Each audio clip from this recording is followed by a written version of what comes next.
बीडच्या श्री क्षेत्र नगद नारायणगडावरती दसरा मेळाव्याची जय्यत तयारी सुरू आहे। माझ्या पाठीमागे आपण पाहतोय हे जवळपास 350 एकरचं जे मैदान आहे, या मैदानावरती मनोज जरांगे पाटील यांच्या प्रमुख उपस्थितीमध्ये आणि शिवाजी महाराज यांच्या प्रमुख मार्गदर्शनामध्ये हा दसरा मेळावा होतोय। त्या अनुषंगाने तयारी देखील करण्यात आलेली, साऊंड सिस्टम असेल, व्यासपीठाची देखील उभारणी करण्यात आलेली, त्याचबरोबर इथलची लाईट व्यवस्था, साऊंड व्यवस्था ही देखील करण्यात आलेली आणि येणाऱ्या भाविकांसाठी जेवणाची व्यवस्था, पाण्याची व्यवस्था देखील केली जाणार आहे। नेमकं उद्याचा दसरा मेळावा कसा असणार आहे, आपल्यासोबत या ठिकाणी महंत बाबा पण आहेत। बाबा, काय सांगाल, कशा पद्धतीने तयारी झाली आणि भाविकांना काय आव्हान असेल? या ठिकाणी श्री क्षेत्र संस्थान नारायणगडावर हा दसरा मेळावा परंपरेने चालत आलेला आहे आणि याही वर्षी जशी पाहिजे तशी व्यवस्थित तयारी चालू आहे आणि आमचे संघर्ष योद्धा मनोज दादा जरांगे पाटील यांचं आव्हान आहे, यावर्षी साध्या पद्धतीमध्ये हा दसरा मेळावा साजरा केला जाणार आहे।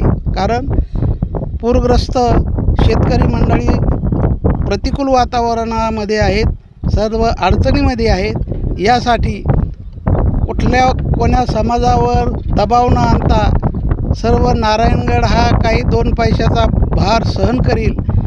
परिसरातील भाविकांना आव्हान करण्यात आलेलं आहे की आपण नुसती पाण्याची, जेवण्याची, येणाऱ्याला सहकार्य करण्याची वेळ येणार आहे, ती सर्वांना सहकार्य करावं।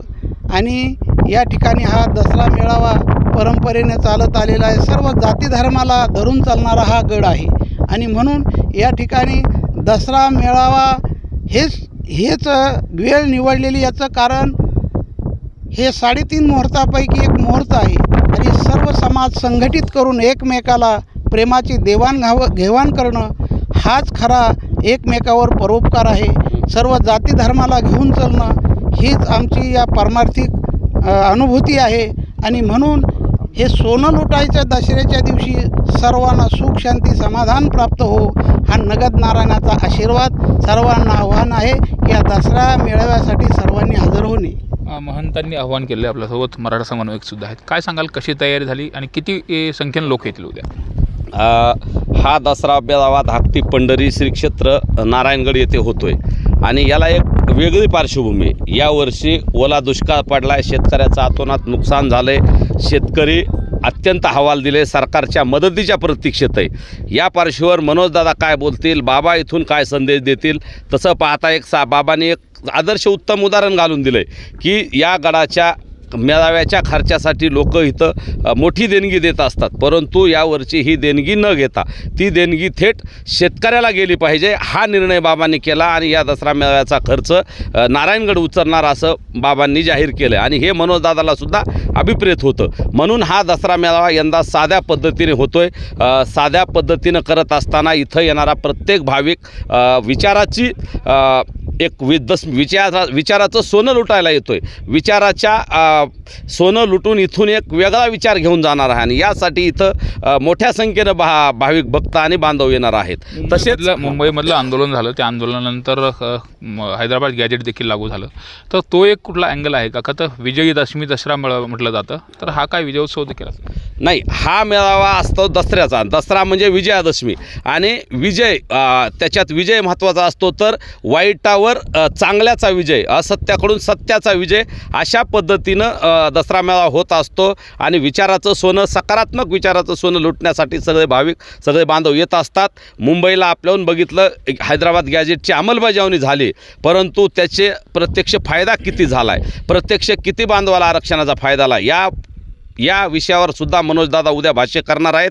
शेतकऱ्यांच्यासाठी ओला दुष्काळ आणि मदत झाली पाहिजे, तसेच मराठा समाजाच्यासाठी हैदराबाद गॅजेट लागू झाले, त्याचं प्रमाणपत्र लोकांना मिळाले पाहिजे, शेवटच्या घटकाला फायदा झाला पाहिजे। लढा झाल्यानंतर आता मी शेतकऱ्याचा लढा हातात घेणार आहे असं देखील मनोजदादांनी सांगितलं होतं। तर उद्या आता संपूर्ण बीड जिल्हा नव्हे तर महाराष्ट्रामध्ये काही भाग जो आहे तो पूरग्रस्त आहे आणि अतिवृष्टीनं ग्रासलेला आहे, त्यासाठी काही मनोजदादा वेगळं काय बोलतील?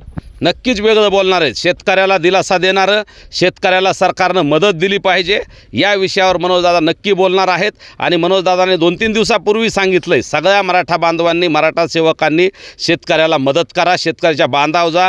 ज्याच्या घरी अन्न नाही, ज्याचे जनावरं वाहून गेले, ज्याचं अन्नधान्य वाहून गेले, ज्याचे शेती वाहून गेली, ज्याच्या शेतीत फक्त दगडच राहिलेत, माती नाही, अशा लोकांना आधार देण्याचं मनोजदादांनी सांगितलं आहे. पूरग्रस्त आणि अतिवृष्टीग्रस्त असलेल्या शेतकऱ्यांना देखील या दसरा मेळाव्याच्या माध्यमातून आता मनोज जरांगे पाटील काय मार्गदर्शन करणार, त्याचबरोबर मराठा आरक्षणाच्या अनुषंगाने देखील काही ज्या गोष्टी सुरू आहेत, हैदराबाद गेट लागू केले, आणखी ज्या काही मागण्या होत्या त्या मागण्याच्या अनुषंगाने देखील मनोज जरांगे पाटील उद्या या दसरा मेळाव्याच्या माध्यमातून काय बोलणार याकडे सर्वांचं लक्ष लागले. विशेषतः महंत आणि इथलचे संयोजक आहे त्यांनी सांगितलं की हा सर्व जाती धर्माचा दसरा मेळावा आहे आणि इथून विचाराचं सोनं लुटलं जाणार आहे.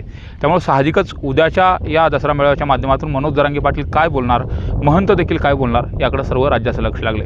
सुरेश जाधव, न्यूज 18 लोकमत, बीड.